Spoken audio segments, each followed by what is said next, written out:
ជាដំបូងសូមគោរពជំរាបសួរលោកគ្រូកេងចន្ទថាដែលជាលោកគ្រូឧទ្ទេសមុខវិជ្ជានៃការវិតម្លៃនៃការសិក្សានៃវិទ្យាស្ថានគរុកោសល្យនិងវិទ្យាល័យខេត្តតាកែវនាងខ្ញុំឈ្មោះផូស្រីកែវមកពីថ្នាក់ងអ៊ីដែលថ្ងៃនេះនាងខ្ញុំមកធ្វើវីដេអូឆ្លុះបញ្ចាំងទាក់ទងទៅនឹងមេរៀនសប្តាហ៍ទី7គឺចំណេះដឹងតេស្ត PISA និងគំរូតេស្ត PISA នៅក្នុងមេរៀននេះគឺមានវត្ថុបំណងគឺប្រាប់ពីវត្ថុបំណងការធ្វើតេស្ត PISA ពន្យល់ពីភាពខុសគ្នានៃតេស្តស្តង់ដារនិងតេស្ត PISA ចាមួយទៀតគឺប្រាប់ពីសមាសភាពក្នុងសំណួរតេស្តចំណេះដឹងការយល់ដឹងនិងបំណែនផ្សេងៗនៅក្នុងសតវត្សទី21ដែលគេយកមកដាក់នៅក្នុងតេស្ត PISA សាកល្បងការរៀបចំតេស្តអក្ខរកម្មអំណានរបស់តេស្ត PISA មាតិកាយើងនឹងជជែកគ្នាទាក់ទងទៅនឹងចំនួន4ចំណុចគឺទី1ទិដ្ឋភាពទូទៅនៃការប្រឡងនិងគោលបំណងតេស្ត PISA ក្នុងក្រុមប្រទេសក្នុងស្ថាប័នសម្រាប់ការអភិវឌ្ឍនិងកិច្ចសហប្រតិបត្តិការសេដ្ឋកិច្ចដែលហៅកាត់ថា OECD ទី2សមាសភាពក្នុងសំណួរតេស្ត PISA ទី3គឺគំរូតេស្ត PISA ហើយទី4ទាក់ទងទៅនឹងទំនាក់ទំនងរវាងតេស្តស្តង់ដារនិងតេស្ត PISA ចាអញ្ចឹងដំបូងគឺយើងនឹងនិយាយតាក់ទងទៅនឹងគំរូតេស្ត PISA បំណងតេស្ត PISA PISA គឺវាយតម្លៃសមត្ថភាពនៅក្នុងការទាក់ទាញយកនៅចំណេះដឹងដែលពួកសិស្សានុសិស្សបានសិក្សានៅក្នុងកម្រិតសិក្សាមូលដ្ឋាននិងសមត្ថភាពនៅក្នុងការប្រើប្រាស់ចំណេះដឹងទាំងនោះនៅក្នុងបរិបទដែលពួកគេមិនធ្លាប់បានជួបពីមុនមកទាំងនៅក្នុងនិងខាងក្រៅសាលាផងដែរហើយកម្មវិធី PISA នេះគឺសម្រាប់វាយតម្លៃសមត្ថភាពសិស្សទៅលើ3មុខវិជ្ជាធំៗទី1គឺអំណានគណិតវិទ្យានិងវិទ្យាសាស្ត្រការវាស់វែងសមត្ថភាពនៅអាយុ15ឆ្នាំចាអញ្ចឹងតេស្ត PISA នេះគឺសម្រាប់តេស្តសិស្សដែលមានអាយុចាប់ពី15ឆ្នាំទាំងចំណេះដឹងនិងជំនាញនៅក្នុងមុខវិជ្ជាអំណានគណិតវិទ្យានិងវិទ្យាសាស្ត្រដោយផ្អែកទៅលើស្តង់ដារអន្តរជាតិដែលដូចដែលបានបង្ហាញនៅក្នុងក្របខ័ណ្ឌសមត្ថភាពនៃកម្មវិធី PISA ប្រៀបធៀបសមត្ថភាពរបស់សិស្សកម្ពុជាជាមួយនឹងកម្រិតសមត្ថភាពអប្បបរមានៃកម្មវិធី PISA បណ្ដាប្រទេសសមាជិក OECD និងប្រទេសនៅក្នុងតំបន់ការវាយតម្លៃ PISA-D ការវាយតម្លៃ PISA-D គឺសង្កត់ធ្ងន់ទៅលើសមត្ថភាពរបស់សិស្សនៅក្នុងការអនុវត្តចំណេះដឹងនិងជំនាញរបស់ខ្លួននៅក្នុងជីវិតជាក់ស្ដែងសមត្ថភាពនៅក្នុងការវិភាគផ្ដល់អតិឡហិកនិងប្រាស្រ័យទាក់ទងប្រកបដោយប្រសិទ្ធភាពដោយពួកគេត្រូវកំណត់និងបកស្រាយនិងដោះស្រាយបញ្ហានៅក្នុងស្ថានភាពផ្សេងៗនិយមន័យ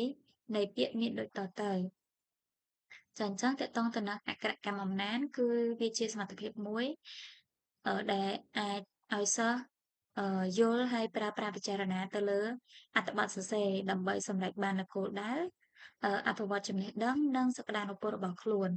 ព្រមទាំងដើម្បីចូលរួមនៅក្នុងសង្គមផងដែរអក្ខរកម្មគណិតវិទ្យា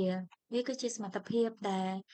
ទាញជារូបមន្តចេះប្រើប្រាស់និងការបកស្រាយគណិតវិទ្យាដោយប្រើប្រាស់ទស្សនៈទាន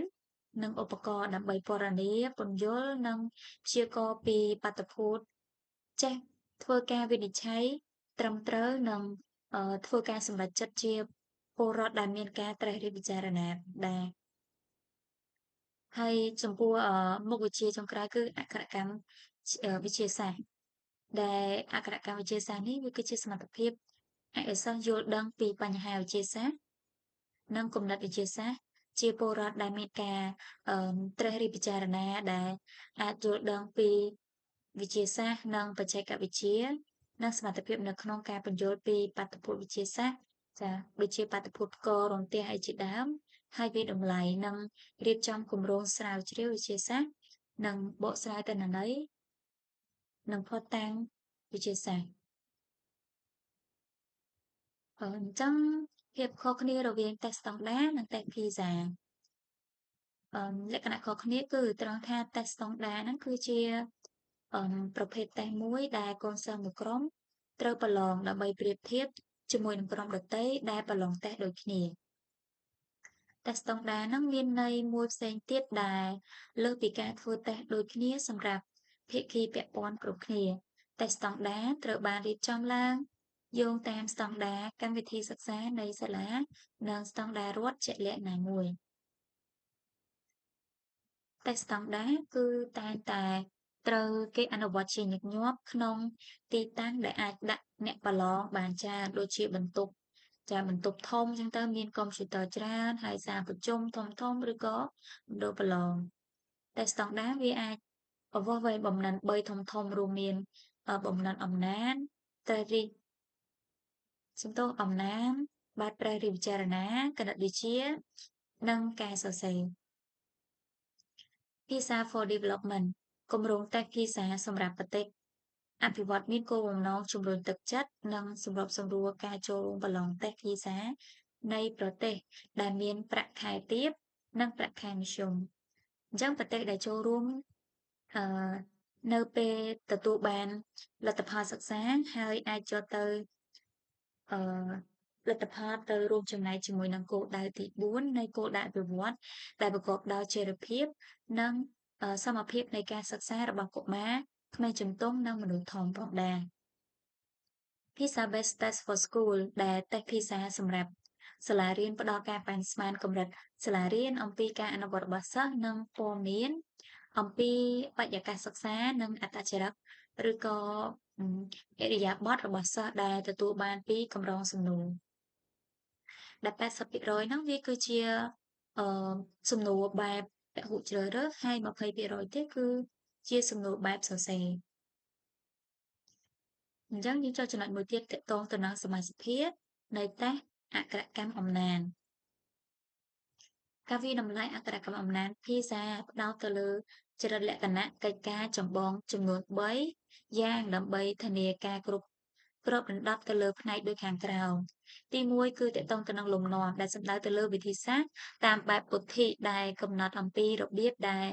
អ្នកអានប្រើប្រាស់ក្នុងអត្ថបទដើម្បីឆ្លើយនឹងសំណួរទី2គឺទាក់ទងទៅនឹងអត្ថបទដែលសំដៅទៅលើប្រភេទអត្ថបទដែលតម្រូវឲ្យអានចាអញ្ចឹងអត្ថបទដែលតម្រូវឲ្យអានហ្នឹងគឺមិនខ្លីពេកហើយនឹងមិនវែងពេកដែរអាចឲ្យអ្នកអានគាត់អានបានស្ថានភាពសំដៅទៅលើបរិបទដ៏ទូលំទូលាយគឺគោលបំណងសម្រាប់ការអានអញ្ចឹងយើងនឹងលម្អិតមួយតាក់ទងទៅនឹងអឺផ្នែកដែលគ្របដណ្ដប់ទាំង3នេះអញ្ចឹងផ្នែកទី1ទាក់ទងទៅនឹងបំណែកចែកលំនាំមានអានព័ត៌មាននៅក្នុងអត្ថបទនិងស្រង់ព័ត៌មានពីអត្ថបទបញ្ចូលគ្នានិងបញ្ចូលបកស្រាយឆ្លុះបញ្ចាំងនិងវាតម្លៃប្រភេទអត្ថបទអញ្ចឹងនៅក្នុងអត្ថបទនៅក្នុងភាសាតេស្តនោះវាមានច្រើនមានដូចជាបែបអត្ថបទធុរកិច្ចមានដូចជាសម្បត្តិមិនទម្រង់ស្ទាបស្ទង់មតិការផ្សព្វផ្សាយពាណិជ្ជកម្មហើយមួយទៀតគឺប្រភេទអត្ថបទផ្ទាល់ខ្លួនឬប្រចាំថ្ងៃមិនផ្លូវការមានដូចជាបញ្ជីទិញទំនិញអីវ៉ាន់กระดาษមុខម្ហូបសម្បត្តិអញ្ជើញអាពាហ៍ពិពាហ៍ជាដើមហើយមួយទៀតគឺអត្ថបទសិក្សាធិការមានដូចជាអត្ថបទតែងសេចក្តីរបាយការណ៍ស្រាវជ្រាវទស្សនាវដ្តីស្រាវជ្រាវការវិភាគសិក្សាជាដើមចំណុចទី2ចំណែកថ្នាក់អត្ថបទអញ្ចឹងទម្រង់បង្ហាញអត្ថបទវាមានអត្ថបទបោះពុម្ពលើกระดาษដែលជាប្រភេទអត្ថបទស្រង់ពីទស្សនាវដ្តីកាសែតសៀវភៅជាដើមហើយប្រភេទអត្ថបទ Digital វាគឺជាទម្រង់អត្ថបទដែលដកស្រង់ចេញពី blog web page និង online platform ប្រភេទមួយទៀតគឺប្រភពអត្ថបទហ្នឹងគឺសំដៅទៅលើអត្ថបទដែលសរសេរដោយអ្នកនិពន្ធនិងអត្ថបទស្រង់ពីសារទំនាក់ទំនងអញ្ចឹងយើងចូលដល់ចំណុចមួយទៀតគឺទម្រង់អត្ថបទអត្ថបទគឺវាគឺជាអាចជាទម្រង់កថាខណ្ឌឬក៏អត្ថបទមិនមែនជាកថាខណ្ឌដែលវាមានដូចជាក្រាបតារាងរូបភាពជាដើមចំពោះអត្ថបទទម្រង់ចម្រុះហ្នឹងវាគឺជាអត្ថបទមួយដែលលាយបញ្ចូលគ្នារវាងអត្ថបទជាទម្រង់កថាខណ្ឌនិងអត្ថបទមិនមែនជាទម្រង់កថាខណ្ឌអញ្ចឹងវាទម្រង់ចម្រុះហ្នឹងគឺវាមិនចូលគ្នាមួយទៀតគឺអត្ថបទពហុទម្រង់អញ្ចឹងពហុទម្រង់ហ្នឹងវាគឺជាការលាយបញ្ចូលគ្នារវាងអត្ថបទទម្រង់ចម្រុះនិងទម្រង់បង្ហាញអត្ថបទចា៎អ អញ្ចឹងមួយទៀតតកតងទៅនឹងប្រភេទអត្ថបទប្រភេទអត្ថបទវាអាចជាប្រភេទអត្ថបទបែបពណ៌នាបែបនិទានបែបបញ្ចុះបញ្ចូលបែបពិភាក្សាបែបណែនាំនិងបែបឃោសនាទី3គឺបំណែកចែកស្ថានភាពបំណែកចែកស្ថានភាពហ្នឹងគឺយើងបែងចែកទៅតាមស្ថានភាពមានដូចជាបុគ្គលសាធារណៈអប់រំនិងមុខរបរអញ្ចឹងនេះគឺជាកម្រិតសមត្ថភាពអំណាចដែលយើងអាចដាក់ពិន្ទុទៅតាមកម្រិតអញ្ចឹងកន្លងនេះគឺជាចន្លោះពិន្ទុចាឧទាហរណ៍នេះក្រៅពិន្ទុ189.33អញ្ចឹងវានៅកម្រិត1គចាអញ្ចឹងអានេះដូចគ្នាវាគឺជាពិន្ទុហើយអានេះគឺជាកម្រិតហើយនេះគឺជាគំរូតេស្តអំណាចចាអំណាចនេះគឺជាប្រភេទបណ្ណាល័យ Moreland វាគឺជាអំណាចអានដែលវាគឺជាកាលវិភាគមួយនៅក្នុងបណ្ណាល័យមួយហើយនេះគឺជាគំរូតេស្តអំណាចដែលវាមានមុខវិជ្ជាដែលមុខវិជ្ជាគឺដូចជាភាសាខ្មែរគណិតឬក៏វិទ្យាសាស្ត្រចឹងទៅហើយកម្រិតថ្នាក់គឺយើងដាក់ទៅតាមកម្រិតថ្នាក់លទ្ធផលសិក្សាគឺបន្ទាប់ពីការអានអត្ថបទហ្នឹងអញ្ចឹងអឺអ្នករៀនហ្នឹងក៏ទទួលបានអីគេខ្លះកម្រិតពិធីគឺយើងដើរទៅតាមកម្រិតពិធីព្រមទាំងសុទ្ធមានទាំង6កម្រិតហើយទម្រង់សំណួរវាអាចជាសំណួរទៅពហុជ្រើសរើសសំណួរបំពេញចន្លោះឬក៏សំណួរខុសត្រូវឬក៏អាចជាសំណួរចម្លើយវែងហើយនិងចម្លើយខ្លីហើយសមត្ថភាពសិស្សទៅតាមកម្រិតនេះគឺជាប្រភពនៃអត្ថបទអញ្ចឹងបន្ទាប់ពីអឺមុខវិជ្ជារាយរាប់អំពីប្រភពអំពីទម្រង់សំណួរមកគឺមានអត្រាកំណែនៃអត្ថបទមួយចាអញ្ចឹងនេះគឺជាឧទាហរណ៍ផ្សេងទៀតចាអញ្ចឹងគឺដូចគ្នាទៅនឹងតេស្តមុនค่ะឧទាហរណ៍ចាចាអញ្ចឹងនៅក្នុងការឆ្លុះបញ្ចាំងរបស់ខ្ញុំថ្ងៃនេះគឺបានចប់តែត្រឹមនេះសូមអរគុណលោកគ្រូកេងចន្ទថា